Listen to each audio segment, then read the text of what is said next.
Hot D, episode 8. Wow, this show, the writing, the acting, you name it, it's there. Spoilers up ahead. Welcome back to AsArt. My name is Nick, and I got Kyle here with me. Pecos with a 0 on Instagram.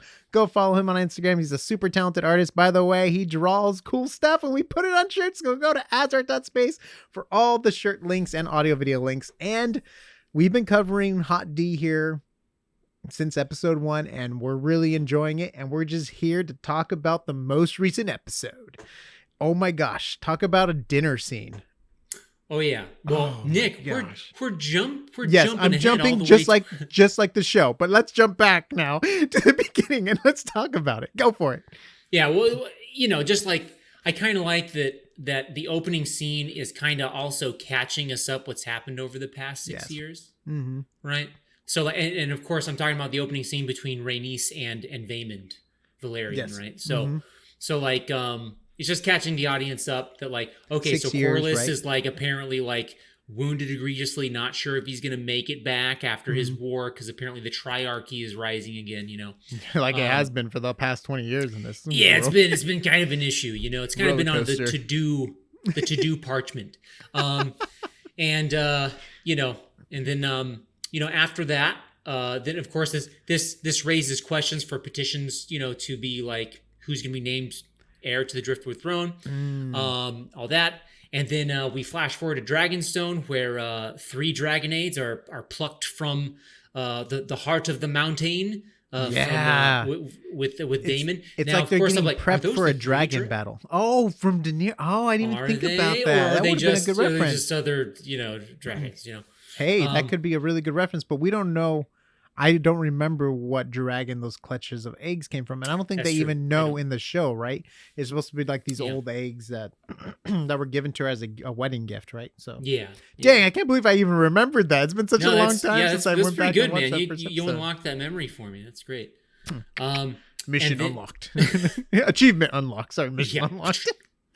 And then of course when Daemon and Rhaenyra decide to go to King's Landing.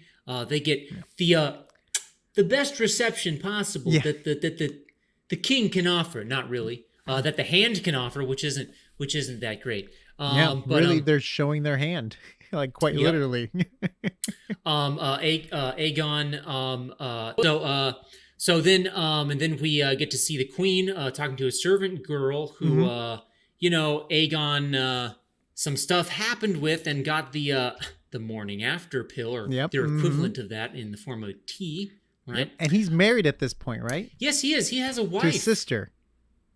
Yes. Yeah. Wait, that's his wife? Yeah, I thought. Wow, I haven't been paying attention to that. How they were really, last episode, I believe that's the whole thing, that he was already committed to his sister. Oh shit! The one that like sees spiders, the spiders. Yeah. Yes. Wow, that makes a lot more sense now. Thank you, Nick. That connected the dots. Yeah. Dang. Okay. I hope I'm right. If I'm wrong, please tell me down below in the comments. I'm pretty sure. Yes, right. Please, dear God.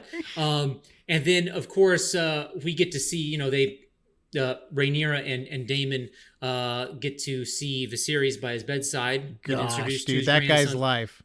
I feel for this guy. Was intense. Like great acting. He plays a dying leper. One of my favorite Game of Thrones moments is in this episode, by the way. Anyways, we're going to get there. Actually, we'll get milk of the agree poppy. With you, Nick. Not good for your teeth. No, sir. And dude, so then Aemond Targaryen. Okay, so then we kind of like. I'm kind of flashing forward here, okay? Like this won't be like we're time jumping just like the show. So the two of the 3 strong boys are in the training grounds and kind of remembering their old memories, right? Like the chip on the wall and stuff. And then they get to meet one of their uncles after so long. We get a first look of Aemond Targaryen. Amen. By the way, he looks freaking sick. Also, okay, he's got crazy eyes. He's lean and mean, like a bandit lord. Like he's got that look. And like also just like his statement about like, oh, I don't plan on fighting in tournaments, right? Like he wants true battle. He wants blood, right? Yes, yeah. He wants fire and blood. Yeah. And then during the petition, one of the first of my favorite moments for this episode, King Viserys' entrance during the petitions was dope. That was awesome. I got the sense of him being like a tragic ruler, like kind of just like how the music was playing and he's like all hobbled, but like in the face of like this rising strife, he like musters enough strength to sit at the Iron Throne once again, right? And I'm like, yeah, like holy crap. Albeit all of this stuff is technically his doing, right? So he's kind of, that's true. Having his cake and eating cleaning it up his mess. Yeah. Kind of. And he's trying, right? He's trying within he's what still he's in done. heavy denial. Yeah. Also, the mask is badass. Yeah. All right, like the golden like hat to cover up, like that's so cool. Phantom like, of the Opera golden. Yes. And then like also just the moment where he's like going up the steps and he drops his crown and like he refuses like help from like everyone except his brother, which I thought was really touching. Like he actually he allows Daemon to help him. Yeah. And like I'm like, you know what? This is like, I don't know. Like that was very. And that happened on set that way. It did? It fell off by accident, but they just kept playing with it and he went up there and he grabbed it and that was all like, yeah. Oh my dude, that's great. That's magic right there. No, dude. I know. Sometimes and it's you just like gotta let it ride. Probably the greatest moment too. Yeah. Like, especially like just the history of them and all that stuff and how like he throws the crown at his feet when he took the idea he always wanted the crown, but he's able to, give it up for his brother. You could tell that he has a love for his bloodline. For sure. Yes. In this episode, you can see that too. He'll kill anyone that's not in his bloodline. Like, and yeah.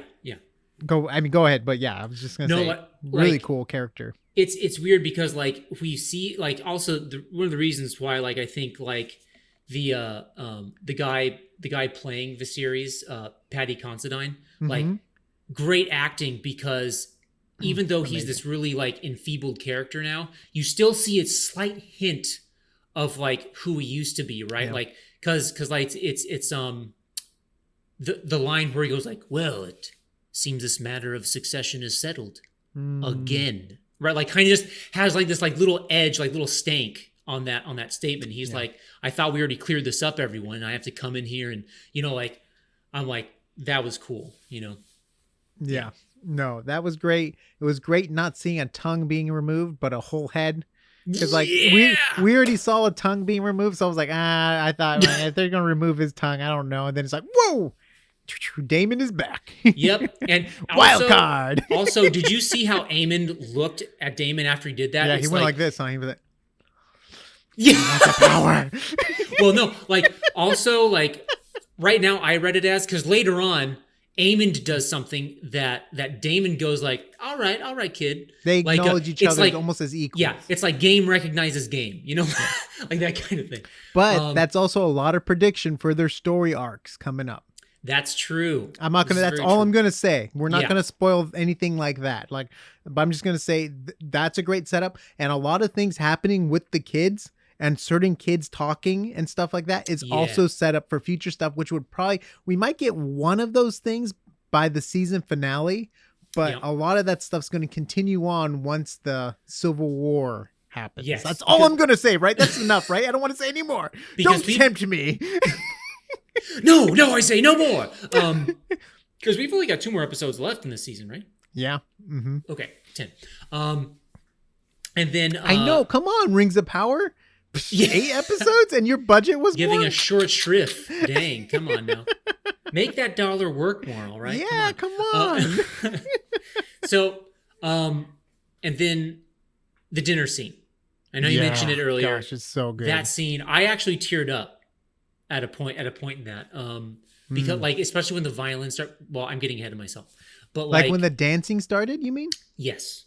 When the dancing started, the violins and stuff, and like you kind of like, and he looks around and everyone's smiling. What a good end for him. Yeah, and I'm like, I was watching it with my girlfriend, and I'm like, you know what? I hope he dies soon after this, so he doesn't see the abject tragedy.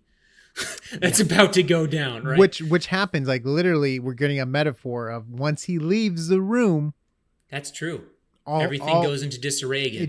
It's fire at that point. It's just wild. It's wildfire at that point where it's just going to go the any direction. Saying "fire and blood" really takes hold. Should I say? The greens and the blacks, right? That's what they're going to be called. Yeah, I believe. Yeah. But it's going to get so good. But let's continue talking about the toasts, the different toasts. Yeah, I like it. So, like, of course, with Rhaenyra starting the toast, right, with with the queen, with Alicent, right, was like, that was genuine, that was cool. It also helps politically, but I feel that it how the delivery went, I feel it came from the heart, right? And then also with Jace and his toast, I'm like, okay, he's killing him with kindness, right? Because like Aegon was like being like, oh, do you even know how to use your thing? Like that sort of thing. Like it's and then when crap, what's the eye patch? When Princess Helena. So when Princess Helena says like she makes that joke about Aegon, like they're not going to pay attention to you, except for like certain time, I just thought that when they started dancing and Jace asked her to dance, I was like, that's cool, like that's like, I thought that was really cool. And then of course, after King Viserys leaves the room, and you think, oh wow, maybe things are going to be all right, and then the reality of everything, of human nature, kicks in, and you're like, why did I even think that? Why couldn't I just have a good thing? And so basically, Aemond makes a toast to the Strongs. They are to his nephews boys. who are wise, courageous, and strong. Oh my gosh! And he's like, what? I was just saying that they're they have strength. All right, that's all I'm saying. Right? Such good writing. Yep. Such freaking good writing. I feel like George R. R. Martin had a part in that writing kind of thing, because that almost feels Game of Thrones. Like that's such a Game of Thrones thing to set up a character's name just for like certain lines and moments like that. You know what I mean? Like, or, because, he's building this world with connecting his parts and, and weaving it this way and that way. And that was just so spot on. Perfect. And then when Daemon, when the fighting happens and he breaks it up, just the looks.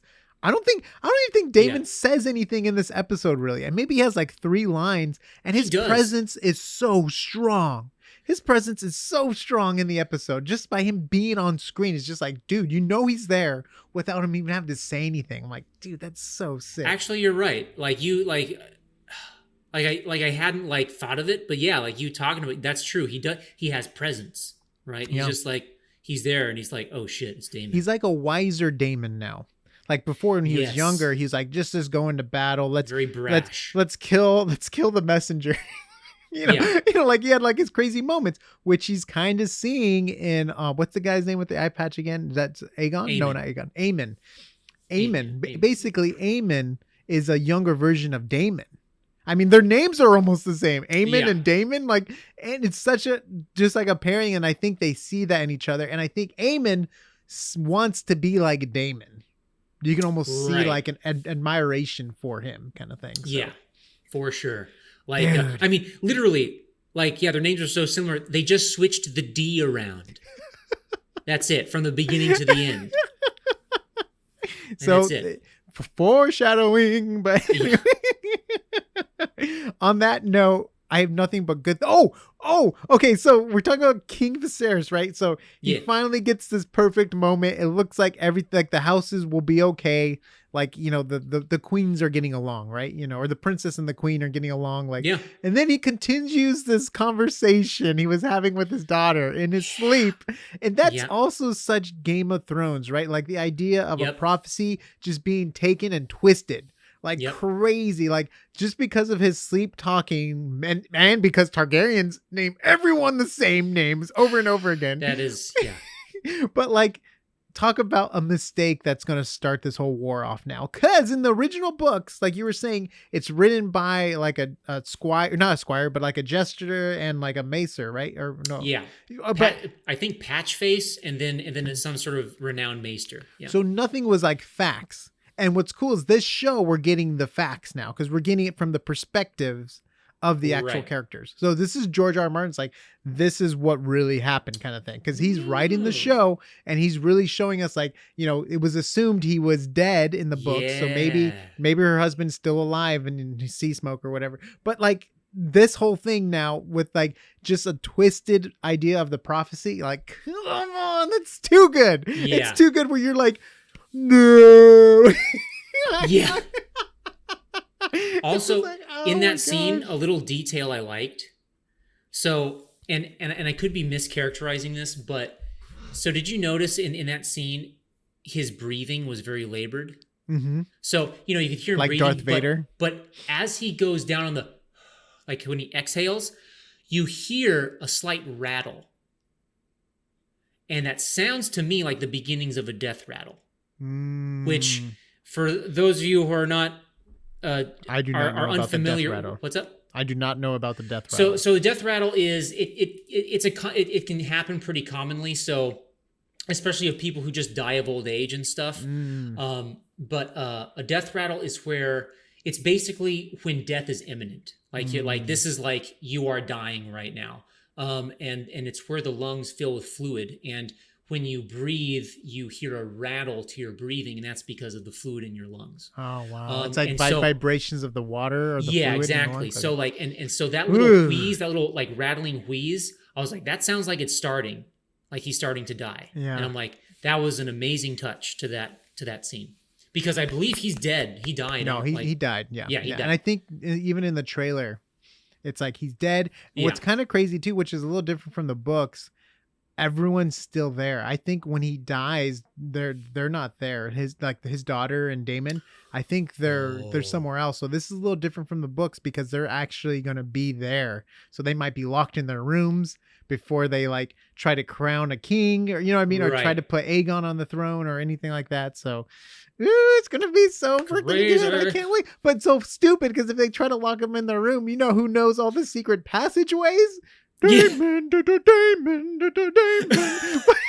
Anyways, on that note, I'm super excited about this show. As you can tell, it's great writing, great acting. Do you have another point, sir? I have one. Well, it's a historical fact. Yes, one more. Go. So, King Viserys. I remember a long time ago when, like, the first episode, or like second episode, it was mentioned that King Viserys has a form of leprosy. Yeah. Did you find out what form? And this reminded me, especially when he came into the throne room, like all decrepit with his mask. Mm-hmm. So this reminded me of an actual leper king from history. So really? If y'all are interested, I would check out the life of King Baldwin IV of Jerusalem during the Crusade years. Oh, that's almost is that the king from the Last Crusade with Orlando Bloom? Oh, that's Kingdom of Heaven. That's what you're Kingdom of Heaven. Sorry, yes. That is a portrayal of Baldwin IV. Oh, yes. True. Okay. Yeah. So that's so funny. Once you mentioned that, I just think that concept is so cool. Yeah. That's funny. Once you mentioned that, I'm like, oh, that's what's his name, Orlando Bloom. Yeah. I remember when I saw that movie, I'm like, who's this king? He's freaking badass. Like, okay, anyway, that's it. All right, and on that note, go follow Kyle on Instagram. Pecos with his ear. He's a super talented artist. Go check him out. He does amazing artwork like this awesome dragon, and we put it on a shirt. Go to asart.space to go get all the shirts and find our audio and video links. And we'll see you on the next AsArt. No secret passages around. Landing. Do you think there's going to be some secret passages, games, shenanigans going on? I think